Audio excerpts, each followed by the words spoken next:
Assalamualaikum warahmatullahi wabarakatuh. Assalamualaikum warahmatullahi wabarakatuh. Alhamdulillahillazi hadana lihaza wa ma kunna linahtadiya laula an hadanallah. Asyhadu an la ilaha illallah wa asyhadu anna Muhammadar Rasulullah. La nabiyya ba'da amma ba'du. Puji dan syukur mari sama-sama kita ucapkan atas kehadiran Allah Subhanahu wa taala, di mana atas berkat dan rahmat karunia-Nya lah kita bisa melakukan diskusi pada hari ini. Salawat beriringkan salam tidak lupa pula kita kirimkan kepada Nabi besar Muhammad sallallahu alaihi wasallam dengan untaian kata Allahumma sholli ala Muhammad wa ala ali Muhammad, yang telah mengubah zaman dari zaman kebodohan hingga zaman yang penuh dengan ilmu pengetahuan. Baiklah, diskusi kali ini berasal dari kelompok 2 yang beranggotakan Amalia Harfi dengan NIM 20 30 10 50 04 dan Anisha Aulia dengan NIM 20 30 10 50 05. Pada diskusi kali ini kami membahas mengenai penciptaan manusia, kelebihan dan kelemahannya. Dengan mata kuliah Tafsir Tarbawi bersama Bapak Yogi Imam Perdana LC.MAG.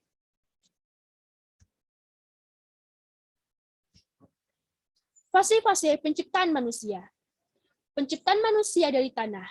Al-Quran menyebut tanah kaitannya dengan awal penciptaan manusia menggunakan bahasa yang beragam. Misalnya, ardun, tin, dan turab. Semua kata-kata yang digunakan Al-Quran ini merujuk pada salah satu unsur dasar penciptaan manusia itu sendiri.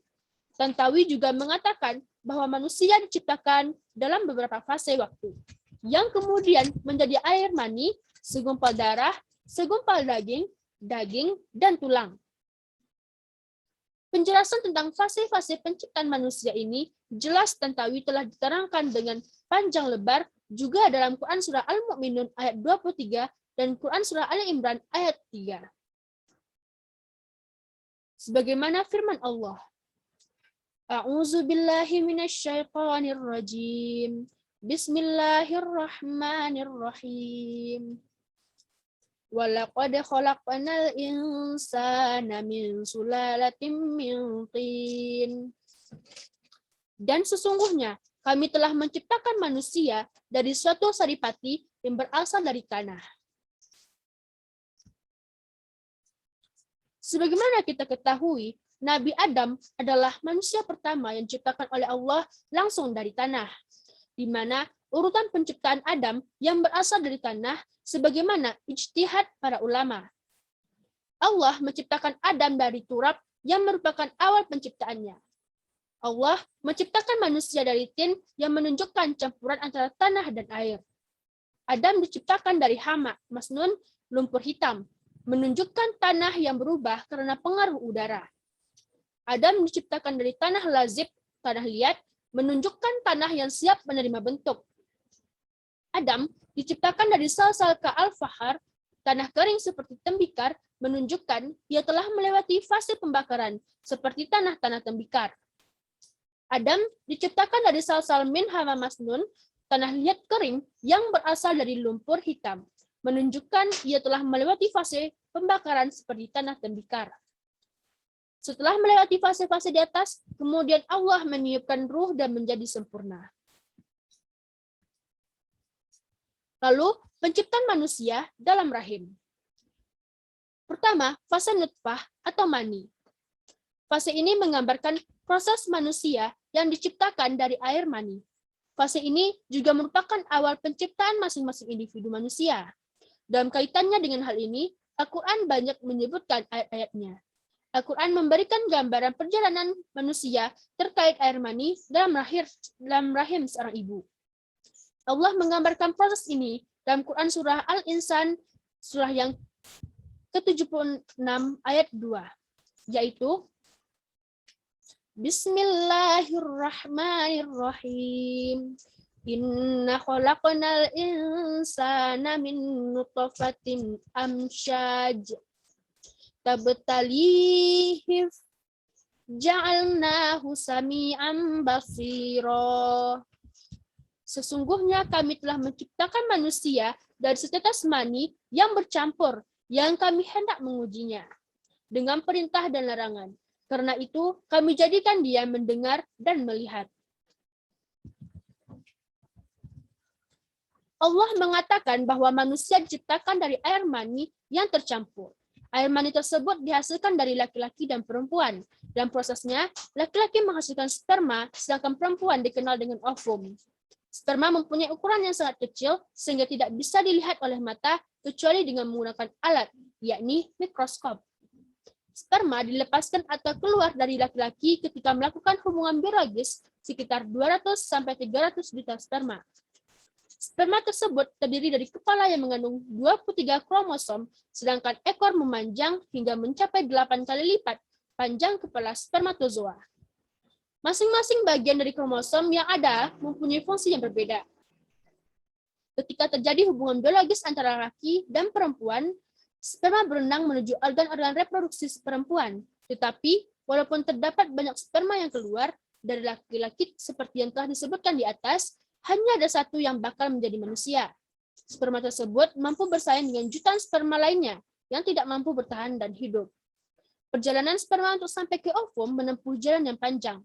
Hal itu dikarenakan ukuran sperma yang sangat kecil. Selain itu, sperma tersebut mengalami kesulitan, hambatan, serta rintangan dalam perjalanannya menuju organ-organ reproduksi perempuan. Pembuahan akan terjadi ketika sperma mampu menembus dinding ovum dan masuk ke dalamnya. Ketika itu, sperma yang tadinya mempunyai tubuh dan ekor sperma tertinggal di luar bersama sperma lainnya yang tidak masuk ke dalam ovum. Fase alaqah atau segumpal darah. Bismillahirrahmanirrahim. Iqra bismi rabbikal ladzi khalaq. Khalaqal insana min 'alaq. Bacalah dengan menyebut nama Tuhanmu yang menciptakan. Dia telah menciptakan manusia dari segumpal darah. Fase ini merupakan lanjutan dari fase pertama, penciptaan manusia setelah mani. Alaqah pada dasarnya dalam kamus-kamus bahasa diartikan sebagai segumpal darah yang membeku. Muhammad Quraish Shihab memaparkan dan menjelaskan bahwa pengertian alaqah sebagai segumpal darah masih bisa diperdebatkan karena penemu embriolog belakangan tidak mengartikannya dengan segumpal darah, tetapi sesuatu yang menempel atau menggantung di dinding rahim perempuan atau kembali kepada makna dasar dari kata itu sendiri. Al-Sa'id Ashur menjelaskan bahwa alaqah terjadi pada hari ke-7 atau akhir minggu pertama dari pembuahan. Alaqah ini menempel pada dinding rahim belakang perempuan. Pada minggu kedua, ia berubah dari gumpalan sel-sel menjadi susunan dengan dua tingkat yang berbeda, yaitu tingkatan luar dan tingkatan dalam. Pada tingkatan yang pertama atau tingkatan luar, terdiri dari sel-sel yang bertugas meminta makanan dalam bentuk zigot, karena sangat bergantung pada dinding rahim. Sedangkan pada tingkatan kedua, yaitu dalam, merupakan bagian kecil dari alaqah yang menjadi pembentuk janin atau dengannya terciptalah janin. Fase mudghah atau segumpal daging. Fase selanjutnya setelah segumpal darah adalah mulainya janin pada rahim perempuan itu berbentuk sepotong daging. Fase ini mulai terlihat kira-kira pada minggu ketiga dari umur janin yang ada dalam rahim perempuan. Pada minggu-minggu tersebut terlihat nampak anggota-anggota tubuh manusia terpenting. Karena itu, dikatakan bahwa pada minggu ini merupakan awal pembentukan anggota-anggota tubuh manusia. Anggota tubuh terpenting yang terbentuk pada waktu ini adalah anggota bagian kepala, tangan, dan leher. Kemudian barulah pembentukan anggota tubuh yang lain. Dalam Al-Quran, terdapat beberapa redaksi mudghah. Hal tersebut menunjukkan sementara ahli menunjukkan kemukjizatan Al-Quran yang menerangkan fase perkembangan janin dalam rahim perempuan. Selanjutnya akan dibacakan oleh Anisha Aulia.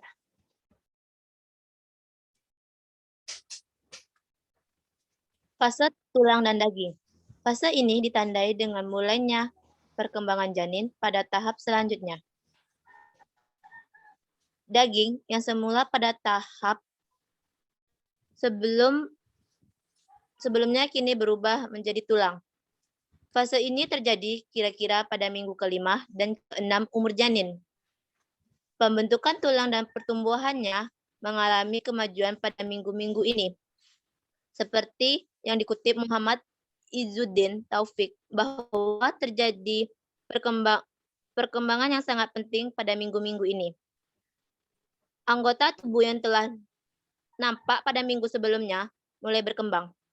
Perkembangan terjadi misalnya pada pertumbuhan kaki, paha, telapak kaki, jari, dan tangan. Perkembangannya ditekan pada bagian saraf, pencernaan, organ-organ dalam, dan indera. Surat Al-Mu'minun bahwa setelah fase daging kemudian Allah menyatakan bahwa daging tersebut akan dijadikan tulang belulang. Kemudian tulang belulang itu dibungkus lagi dengan daging.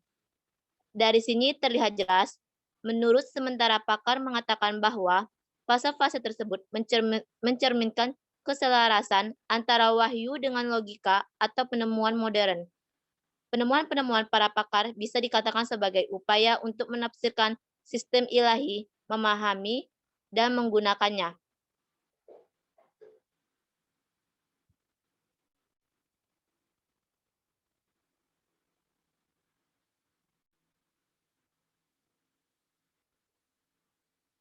Yang terdapat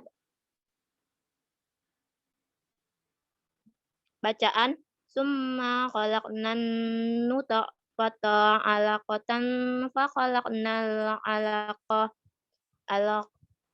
alaqata mutfatan fa khalaqnal mudghata izaman fa kasawnal izam malah summa ansa'nahu khalaqan akhar fatabarakallahu ahsanul khaliqin, yang artinya kemudian air mani itu kami jadikan segumpal darah, lalu segumpal darah itu kami jadikan segumpal daging, dan segumpal daging itu kami jadikan tulang belulang. Lalu, tulang belulang itu kami bungkus dengan daging. Kemudian kami jadikan dia makhluk yang berbentuk lain. Maka Maha Suci Allah, pencipta yang paling baik. Andy Muhastiwira mengatakan bahwa pada minggu-minggu berikutnya, janin mengalami perkembangan sebagai berikut. Yang pertama, usia 9-10 minggu, sudah terlihat ukuran panjang janin sekitar 5-8 cm dengan berat 10-45 gram dan sudah tampak seperti bayi. Ukuran kepala janin tersebut mempunyai ukuran yang lebih dari badannya. Mulai terbentuk muka, kelopak mata, namun belum bisa membuka sampai 28 minggu. Yang kedua, usia janin sekitar 13-16 minggu adalah 9-14 cm dengan berat 60-200 gram. Tumbuh pada janin tersebut rambut-rambut halus dan kulit janin mulai terlihat transparan. Usia 17-24 minggu, janin berukuran 15-23 cm dengan berat mencapai 250-820 gram. Komponen-komponen lain terbentuk seperti mata secara penuh, sidik jari. Seluruh tubuh janin mulai diliputi dengan lemak. Pada usia 25-28 minggu, janin berukuran 24-27 cm dengan berat 900-1300 gram. Pada usia ini terdapat perkembangan otak dengan cepat. Sistem saraf mengendalikan fungsi tubuh dan mata sudah mulai terbuka. Usia 29-32 minggu, janin berukuran 28-30 cm dengan berat 1.400-2.100 gram. Pada usia ini, tulang telah terbentuk dengan sempurna, gerakan nafas telah teratur, dan suhu relatif stabil. Usia 33-36 minggu, janin berukuran 31-34 cm dengan berat 2.200-2.900 gram. Pada usia ini, janin bisa dikatakan dapat hidup tanpa kesulitan, paru-paru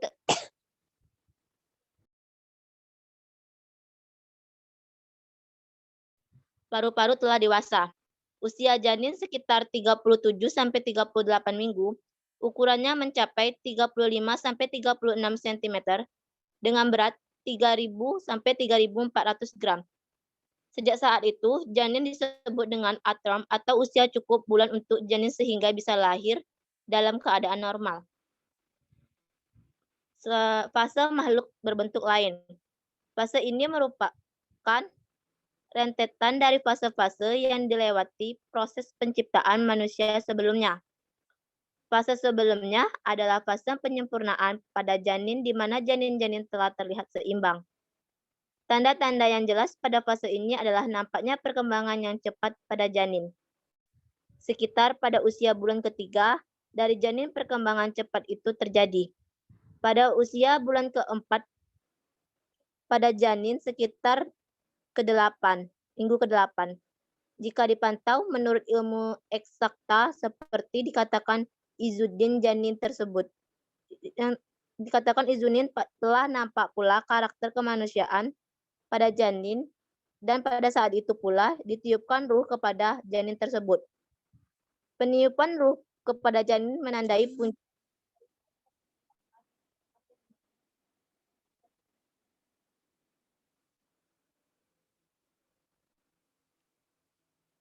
fase inilah yang dikatakan sebagai fase makhluk berbentuk janin. Nah, selanjutnya fase makhluk berbentuk lain.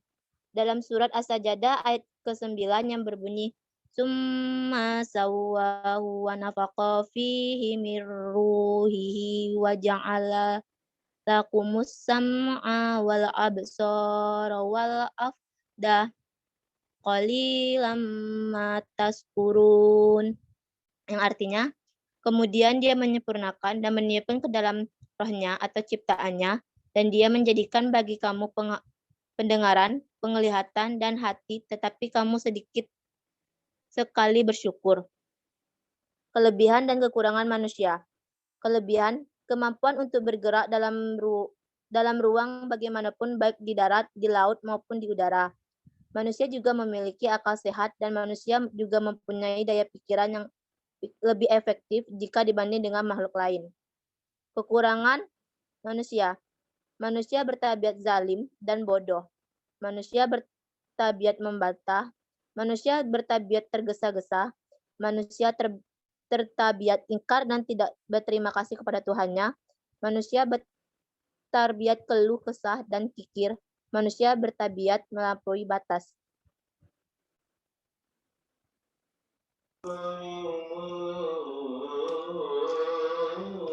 Baik, demikianlah presentasi dari diskusi kami. Terima kasih atas segala perhatian dan mohon maaf atas segala kekurangan. Saya Amalia Harfi pamit undur diri. Assalamualaikum warahmatullahi wabarakatuh.